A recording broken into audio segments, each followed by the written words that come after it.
Hello, আসসালামু আলাইকুম guys. Welcome back to my YouTube channel. So আপনারা কেমন আছেন? আশা করছি সকলে ভালো আছেন। সো এখানে আজকে আমি দেখাতে যাচ্ছি যে কীভাবে আপনারা মাইক্রোসফট অফিস ইনস্টল করতে পারবেন। তো মাইক্রোসফট অফিস আসলে ইনস্টল করা যে খুব একটা কঠিন তেমন না, বাট অনেকে আসলে বিভিন্ন বিষয় ভুল করে ফেলে। আজকে আমি প্রত্যেকটা জিনিস দেখাতে যাচ্ছি। সো প্রথমে দেখে নিই যে আমরা যে মাইক্রোসফট অফিসটা ইউজ করবো, মাইক্রোসফট অফিসে কিন্তু বিভিন্ন ধরনের ভার্সন আছে। ২০০২ থেকে শুরু করে 2022 পর্যন্ত ভার্সন আছে। এটার ভিতরে কোন ভার্সনটা আমাদের ইউজ করা সবথেকে বেশি রিলায়েবল, আ সেটা আমরা আজকে দেখতে যাচ্ছি। সো চলেন আমরা একটা টেক্সট দেখি। তো দেখতে পাচ্ছি এখানে লো এন্ড পিসি।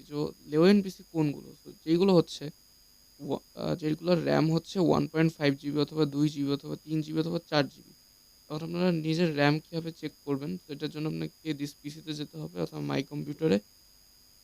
তো এইভাবে গিয়ে আপনাদেরকে রাইট ক্লিক করে মাউসের প্রপার্টিসে যেতে হবে। প্রপার্টিসে গিয়ে আপনাদের এখানে সেটিংস ওপেন হবে।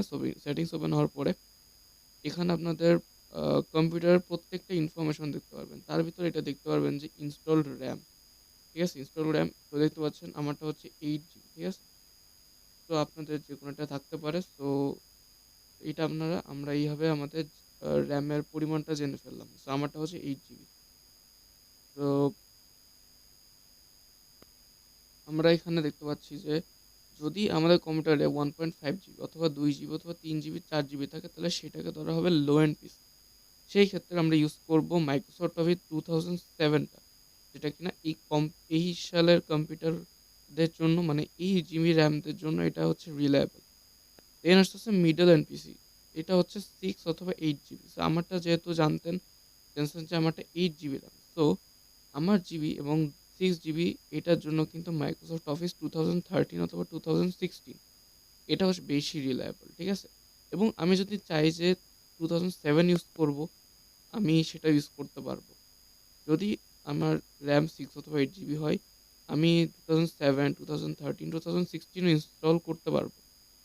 এবং হাই এন্ড পিসি অর্থাৎ যেগুলো RAM 10 GB, 12 GB, 16 GB, ultra RAM, মানে অগণিত র্যাম অ্যান্ড এর থেকেও বেশি যদি থাকে, তাহলে আপনি যে কোনো কিছু যা ইচ্ছা অফিস 2019, 2020, 2021, 2022 অথবা যদি কোনো লেটেস্ট ভার্সনও আসে সেটাও আপনি ইনস্টল করতে পারবেন। তো আশা করি আপনি বুঝতে পারছেন। এখন আরেকটা জিনিস, আহ, আমাদের ওই যে যেখানে আমরা গেছিলাম, তো আমরা এখন গুগলে চলে যাব। ঠিক আছে? গুগলে যাওয়ার পরে আমাদেরকে যে কাজটা করতে হবে, লিখতে হবে গেট ইনটু পিসি। এখানে যাওয়ার পরে এখানে হচ্ছে এই যে সার্চ বাটন, এখানে সার্চ করবেন মাইক্রোসফট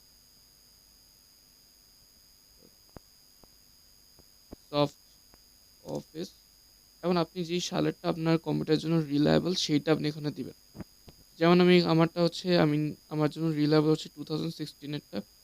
সো আমি এখানে এটা এন্টার করলাম। তো দেখতে পাচ্ছেন অনেকগুলো রেজাল্ট আসছে। ঠিক আছে? এখন এখানে দেখতে পাচ্ছেন 2016 প্রো প্লাস 2021। এখন এটা কিন্তু 2021 এর ভার্সন। তো 4 বছর আগে যেহেতু, সেহেতু আমার কম্পিউটারের সাথে এটা অনেক ভালোভাবেই যাবে। এখন নিচে স্ক্রোল করতে থাকবো এবং এখানে আমরা যদি একটু খেয়াল করি, আমরা কিন্তু এখানে দেখতে পাবো যে এর ভিতরে আমরা কি কি পাচ্ছি। অ্যাক্সেস পাচ্ছি, এক্সেল যেটা অনেক ইম্পর্ট্যান্ট, OneDrive খুব একটা ইম্পর্ট্যান্ট না, OneNote না, আউটলুকও না, পাওয়ার পয়েন্ট একটু ইম্পর্ট্যান্ট, পাবলিশার বিজনেস, এবার সবার থেকে ইম্পর্ট্যান্ট সবচেয়ে পপুলার ওয়ার্ড। তো এই যে এটা দেখতে পাচ্ছেন, এটা হচ্ছে এটা ইন্টারফেস। তারপর আরও নিচে যাবো, এখানে কিন্তু এটার মানে রিকোয়ার্ড রিমোটটা দেখতে পারবো। এখানে কিন্তু 1 জিবি বলবা 2 জিবি, বাট এটা আসলে সত্যি না। ঠিক আছে? তো এখন আমরা আরও নিচে যাবো, এখন দেখতে পাচ্ছেন 32 বিট ভার্সনেরটা, 64 বিট ভার্সনেরটা দেখাচ্ছে। So আমরা কোনটা ইনস্টল করব? এখানে এটা জানার জন্য আমাদের হচ্ছে আমাদের যে কম্পিউটার, ওখানে আবার চলে যাব। যার পরে এখানে আমরা আবার রাইট ক্লিক করে আবার ওই প্রপার্টিসে চলে যাব। ঠিক আছে?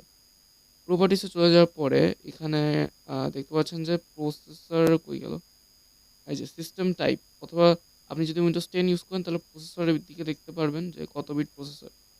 এখানে দেখতে পাচ্ছেন 64 বিট অপারেটিং সিস্টেম, মানে আমার কম্পিউটার হচ্ছে 64 বিট। আমি কিন্তু ভুলেও 32 বিটটা ইনস্টল করব না, তাহলে আমি সমস্যায় পড়তে পারি। আপনিও সেম কাজটা করবেন। তো আপনি 32টা ইনস্টল করবেন যদি 32 বিট হয়।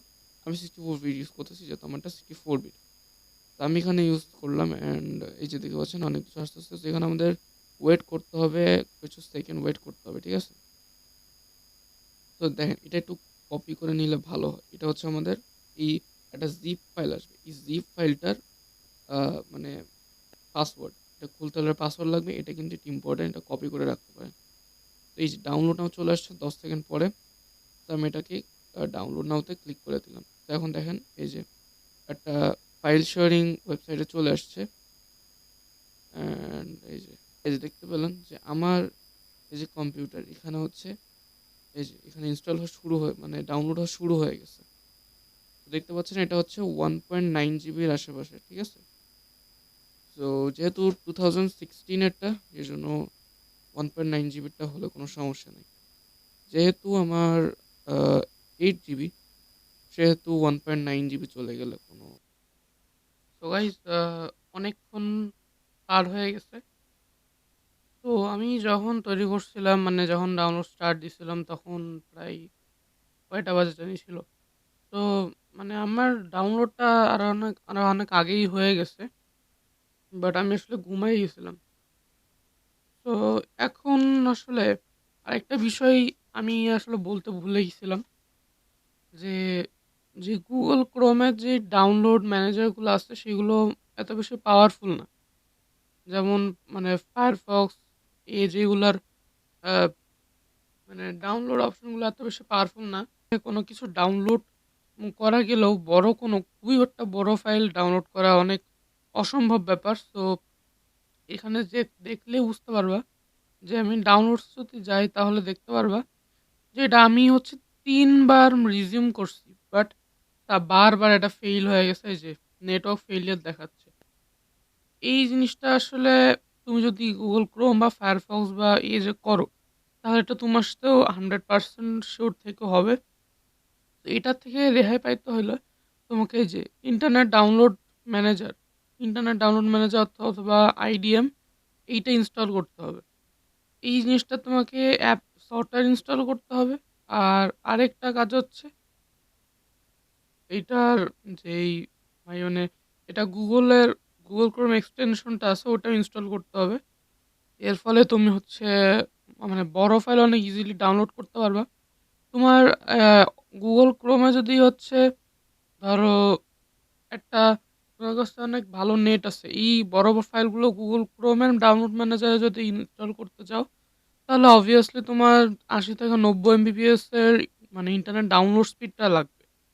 বাট যে আইডিএমগুলো আছে না, আইডিএম হচ্ছে তোমার আহ, এই একই কাজ তোমার হচ্ছে অনেক একই ইন্টারনেট স্পিডে তোমার হচ্ছে 2 গুণ ভাবে করে দেয়। তো মানে সার কথাটা হচ্ছে যে তুমি যদি ইন্টারনেট ডাউনলোড ম্যানেজারটা ইউজ না করো তাহলে তোমার হচ্ছে ফাইল ইনস্টল মানে ডাউনলোড কমপ্লিট হবেই না, কখনোই হবে না। তো যাই হোক, আমরা হচ্ছে যে আইডিএমে গেলাম। আমার এই যে এটা আমি ওপেন করতেছি এই ফাইলটাই। তো এখন আমাদের যে ওই সময় যে আমাদের পাসওয়ার্ড চাইছিল না ওইটা আমাদের এখানে এখন লাগবে। ওকে, তো এখানে আমরা এখন এইখানে ঢুকে যাব। তো এখন আমাদের এই কাজগুলো করা লাগবে যে হচ্ছে আইএসও ফাইলটা আমাদের ইনস্টল করা লাগবে। এখন এই যে আইএসও ফাইলটা আছে এইটা আমাদের মানে এক্সট্রাক্ট করা লাগবে। দেখতে পাচ্ছেন এই যে এক্সট্রাক্ট হইতেছে, দেখতে পাচ্ছেন যে এরকম একটা জিনিস আসছে। তো সবার নিচে দেখতে পারবেন যে setup.txt আছে।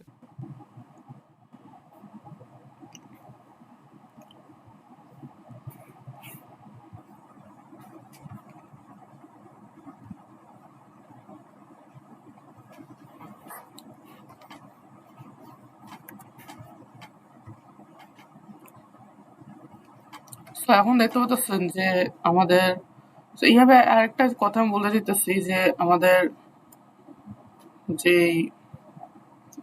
ফাইল এটা এইখানে নিয়ে আসলে হবে না। এটা হচ্ছে যেখানে আমি রাখছি সেখানেই রান অ্যাজ অ্যাডমিনিস্ট্রেটর না করেই ডাবল ক্লিক করে ফেলতে হবে। সো তাহলেই আমাদের এইরকম আসবে, তা নাহলে পাওয়া যাবে হচ্ছে ফাইল নট ফাউন্ড। সেই যে access terms and conditions continue করব। এবার আমরা ইনস্টলে যাব। যেটা আমাদের এখন ইনস্টল হবে।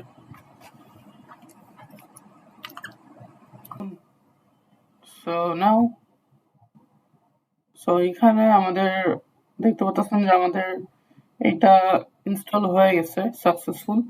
এখানে বলতেছে কি some updates were not installed to ensure your version of Microsoft Office Professional Plus 2016 is up to date. Visit the Microsoft update website. সেখানে যদি আমি কন্টিনিউ অনলাইনে ক্লিক করি তাহলে লগ ইন করতে বলবে, ঠিক আছে। সো যদি আমরা আপডেট রাখতে চাই আর কি, সেখানে বলবে কি আসলে করেও কোনো লাভ নাই, বিকজ আমাদের এখানে এটা টাকা দিয়ে কিনতে হবে যদি আমরা কিনি। সো আমরা এটাকে ক্র্যাক এত কষ্ট করে ক্র্যাক নামালামই আমরা হচ্ছে যাতে ফ্রিতে ইউজ করা যায়। সো এটার কোনো দরকারই নেই আমাদের, ঠিক আছে। সো এখন আমরা আমাদের কাজটা কিন্তু এখানে কমপ্লিট, ঠিক আছে। আমাদের কাজটা এখন এখানে কমপ্লিট। সো এখন আমরা যদি চাই তাহলে আমরা এখানে মাউসের রাইট ক্লিক করে নিউতে গিয়ে আমরা এখানে দেখেন মাইক্রোসফটের প্রত্যেকটা অ্যাপ্লিকেশন প্রত্যেকটা সফটওয়্যার এখানে চলে আসছে। এখন আমরা যদি চাই তাহলে মাইক্রোসফট ওয়ার্ড এখানে ক্লিক করতে পারি এবং দেখেন আমাদের মাইক্রোসফট ওয়ার্ড এখানে খুলে গেল, ঠিক আছে। তো এখানে দেখতে পাচ্ছেন Microsoft Word isn't your default program for viewing and editing documents. Do you want to select the files type that word should open? তো এখন এটা কিন্তু ইম্পর্টেন্ট, বিকজ ওয়ার্ড কিন্তু আমাদের এমন একটা সফটওয়্যার যেটা কিনা আমাদের কাজ করা প্রত্যেকটা কাজে লাগে। তো এখানে মানে প্রত্যেকটা ওয়ার্ড কিন্তু যদি মানে অন্য কোনো পিডিএফ কপিতে ওপেন হয় তাহলে একটু অন্যরকম লাগে, বাট ঠিক আছে। তো এটা হচ্ছে আমাদের ডিফল্ট করে নেওয়াই ভালো। সেটা যদি ইএস দিই তাহলে আমরা দেখতে পাচ্ছি to change your default apps go to settings আর ডিফল্ট অ্যাপস, ঠিক আছে। তাহলে আমাদের ওকে।